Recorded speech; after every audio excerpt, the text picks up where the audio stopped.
Parker Primo back on the mound for the Lake Charles Gumbeaux Gators.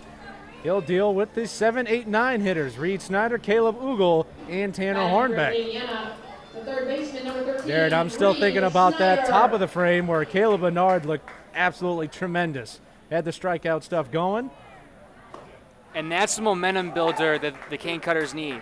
After scoring 3 in last inning, and now with Menard with the strikeout, the caught stealing by Ugle, this is the momentum builder the Cane Cutters need to take the lead, to retake the lead. So Reed Snyder down 0-1, now down 0-2. He's put the ball in play both times. A line out to second base and then a ground ball to third. Let's see if he can't go cut the distance and go right up the middle. Big hole. Leadoff man is so crucial to start a big inning and to start a big rally. Snyder, the LA Tech Bulldog, looks at the first ball of the game. Chokes up just a hair on the bat. Trying to get a little more control of the barrel. He's down 1-2. This one is tapped right past the pitcher. Going to be a tough play for Juber, but with his great feet, he's not able to make the play. Snyder's going to go over to second base as the throw goes into right field. And Reed Snyder will reach on an error by the third baseman, Evan Juber. So as soon as I say he's got a good fielding arm, throws wide of the bag. And that's the momentum you need for the Cane Cutters. You got to take advantage of the mistakes, free passes from the Gators, and now they got to get that run home. And Ugle's the man just to do it. Any sport is all about capitalizing on mistakes. And Acadiana with an opportunity here. Leadoff runner in scoring position. I expect Ugle to bunt here. Let's see if the catcher does square one around. Primo steps off.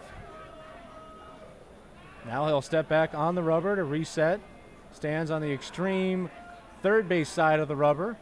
Really goes well with his side winding action. Checks the runner. Comes around and a good bunt, a bunt attempt by Ugle. I meant to say good idea. And but instead I started two sentences at once. Ugle's off to a slow start. He's only batting 111. When you're not hitting, you got to find a way to get the runner over and try anything to get a hit in general. So I think the bunt is the right play here with an 0-1 count for Ugle. A bluff pickoff attempt by the pitcher, Parker Primo. So Snyder will take his lead off a second. The second baseman, Vaughn, holding him close, as this one is a bunt attempt, but it gets past the pitcher, Primo. Jubert over to first, not in time. And that's exactly what Ugle wanted to do, and that's what he got, a base hit. And he's lucky that wasn't caught, because we've seen a lot of guys tonight, not only Ugle, but other players holding that bat flat and not at a diagonal. And Ugle just hold it diagonally enough to get a base hit. It was a valiant attempt by the pitcher, Primo, but just outside the outstretched hands. It's going to be a tough play for Jubert, and Ugle doesn't steal a lot of bases, but he is very fast for a catcher. So now runners at the corners for Tanner Hornbeck. And I think Hornbeck is going to swing away. 0 for 1 on the day with a walk.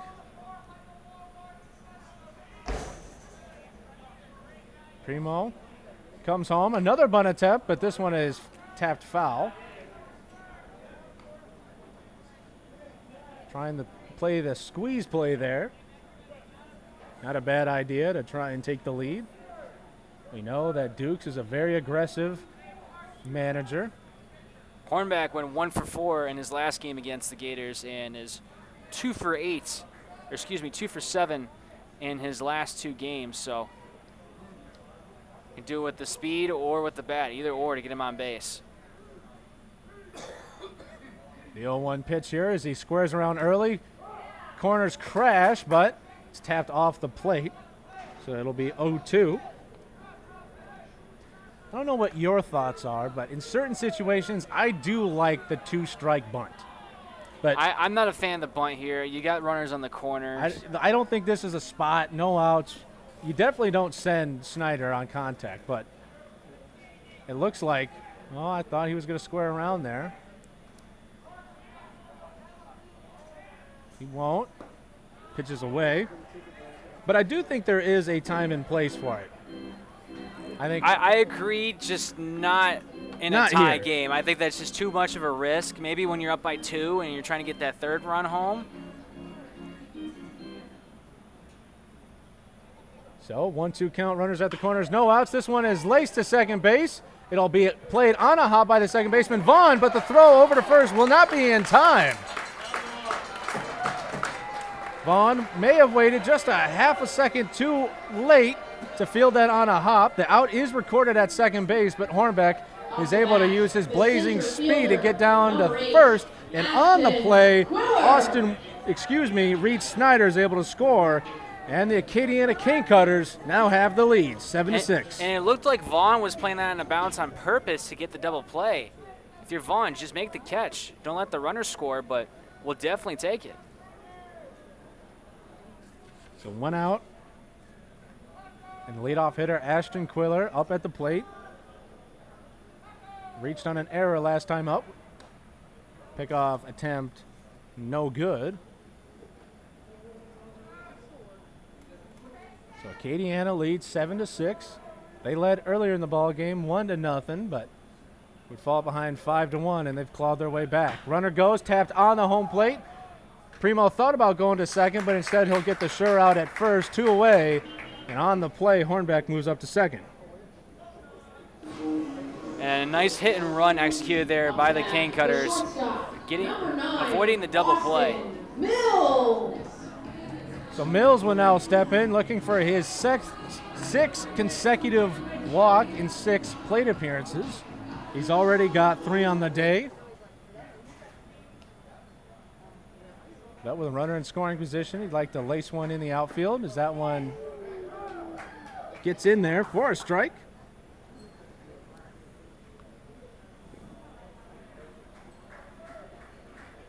So Mills with an upright stance, holds the hands close to the chest, waggles the bat a little bit, awaits the 0-1. Outside. And Mills had an RBI knock yesterday against these Gators, and if you're the Cane Cutters, you got to get Hornbeck home from second, add some runs, get some assurance here. Count even at 1-1. The switch hitter Mills awaits. This one is tapped foul. Spence Drake, the first base coach, couldn't make the play, but still looks athletic enough over there. Should he be needed, I'm sure he'd be willing to play those second base. So 1-2 count here to the Cane Cutter shortstop, Austin Mills. Outside. Bottom of the 5th inning, Acadiana leads 7-6 on 5 hits and 2 errors. They've got a run in here that took the lead, trying to add another insurance run. Hornbeck stands on second base. He's got enough speed to motor home should one get to the outfield. That one is outside. So another full count to Austin Mills, and that's his 3rd full count tonight. Really displaying his batting eye tonight. And last night. In fact, he had 2 last night and a hit, so Mills starting to come around. The payoff pitch. This a broken bat. It'll flirt with the line. It'll go fair, and the first baseman, Will Franklin, will grab it and tap first to end the inning. But Acadiana grabs the lead. They are up 7-6. When we come back, it'll be the bottom of the lineup, William Good, Seth Fontenot, and then the leadoff hitter, Colton Rise.